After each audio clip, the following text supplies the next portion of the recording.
Full morning to all my dear students. I hope you all are fine and taking good care of your health. So let's start today's class. Today we are going to start chapter number 9 from the grammar, that is noun clause. Okay, let's start. Before starting the class, I would like to discuss the difference between phrase and clause. I hope you remember.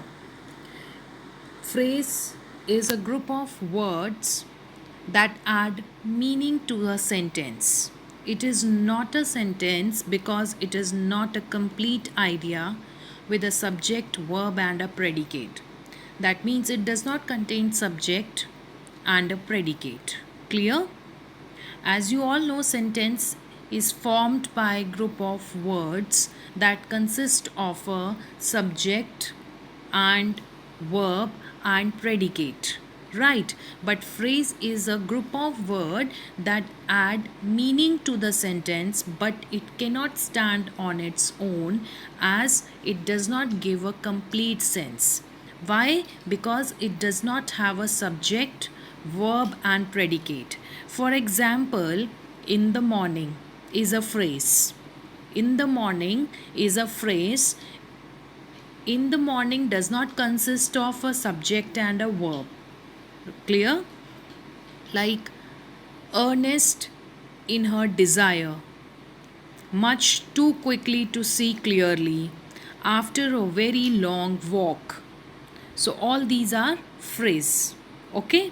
And clause is also a group of words that also add meaning to the sentence, but it has a subject and a verb. It has a subject and a verb. So a clause is the part of a sentence that contains a verb. Typically, a typical clause consists of a subject and a predicate, the latter typically a verb phrase, a verb with any object and other modifiers. So clause is sometimes stand on its own because it contains a subject and a predicate which consists of a verb and rest of the sentence. Predicate, you all know, consists of a verb and rest of the sentence, that is object of the sentence. Clear? So this is the difference between the phrase and clause. Clause can stand on its own. I hope you remember in chapter 8 we have done simple, compound and complex sentences. In that also I explained you about clauses. Okay, let me revise that first. Now, as I told you, we talked about complex and compound sentence. Simple sentence is very clear. Simple sentence has one subject and a verb. But in compound sentence and complex sentence, we studied that they consist of two clauses. Compound sentence and complex sentence consist of two clauses, right? And clauses, I told you, it is a group of words that is the part of a sentence and it also has a subject and a verb. It can stand on its own. Okay, let's see. Compound sentence has two independent clauses. Compound sentence has two independent clauses. How? Suppose I told you independent clauses. Clause is the group of word that has a subject and verb. For example, the sun rose and the fog disappeared.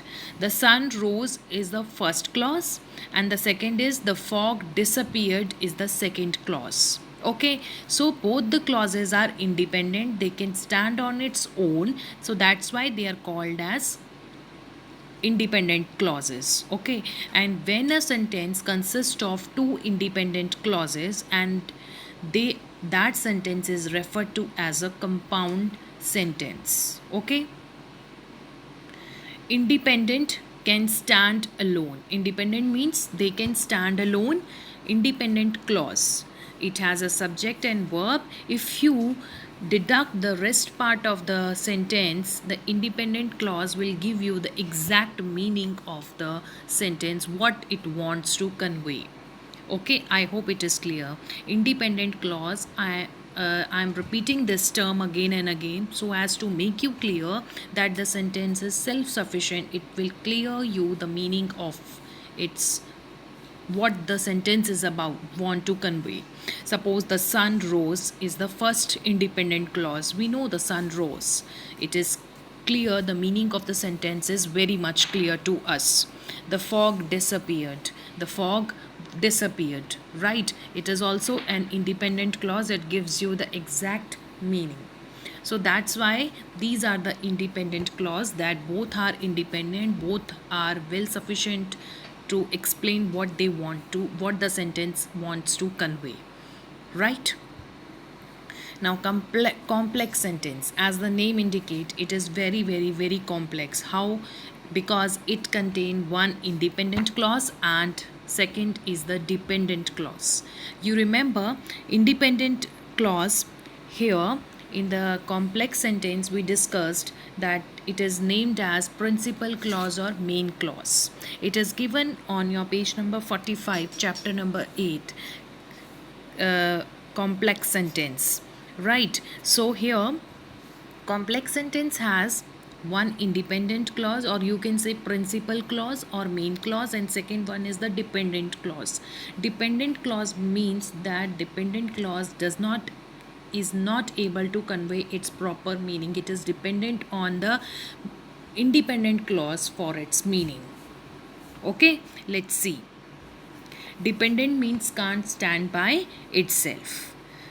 See, I was a bit late today because I had to stop for gas. I had to stop for gas. Now here, I was a bit late today.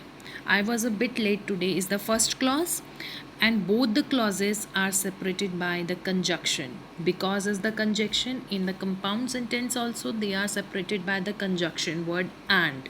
I told you na, the sun rose and the fog disappeared.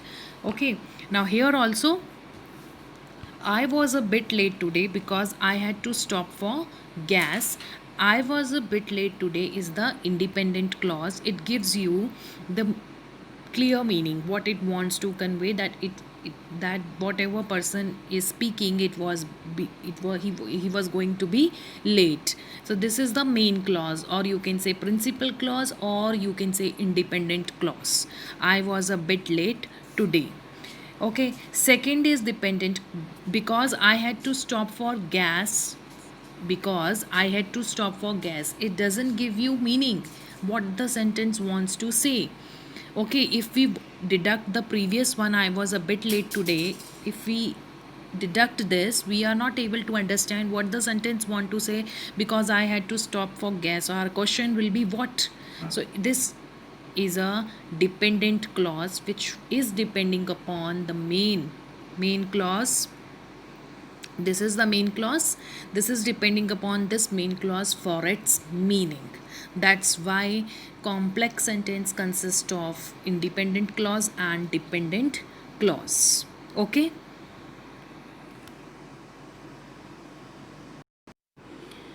So as I told you, complex sentence consists of a dependent clause and main clause. Dependent clause is also known as subordinate clause.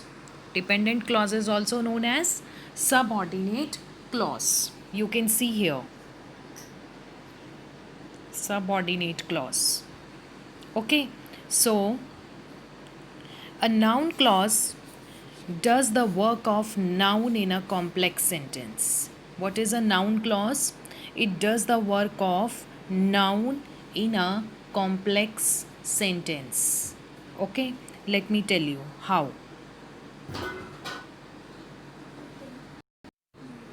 Yes, students, I would like to tell you that what is a noun clause. See, I expect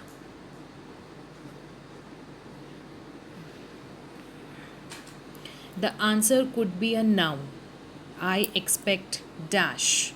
Answer could be a noun. that is to get a price,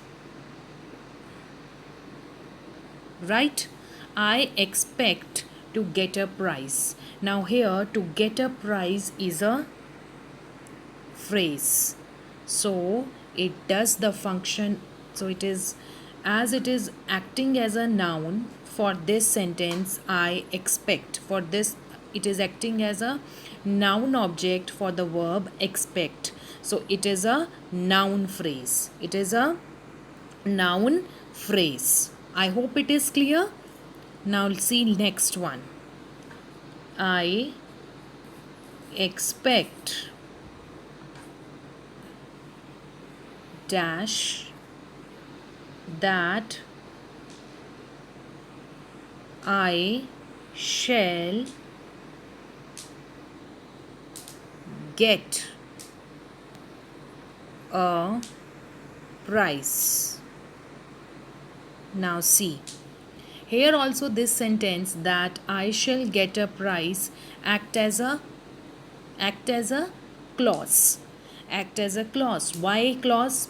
Because here I is the subject and shall get a prize is the predicate here. And in the previous sentence, I expect to get a prize was the phrase, because phrase does not contain the subject and a verb. To get a prize, in that phrase we are not having the subject and a verb, right? But here I is the subject and shall is the verb here, and get a prize is the predicate here. So this is a noun clause. To this is a noun clause, and this is our topic that we are going to discuss.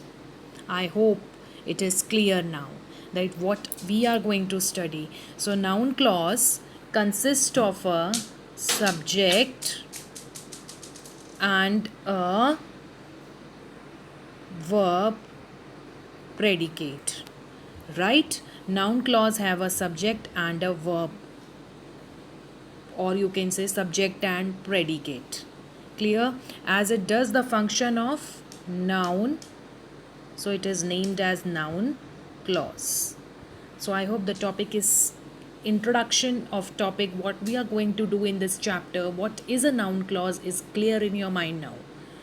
Okay, now let's start.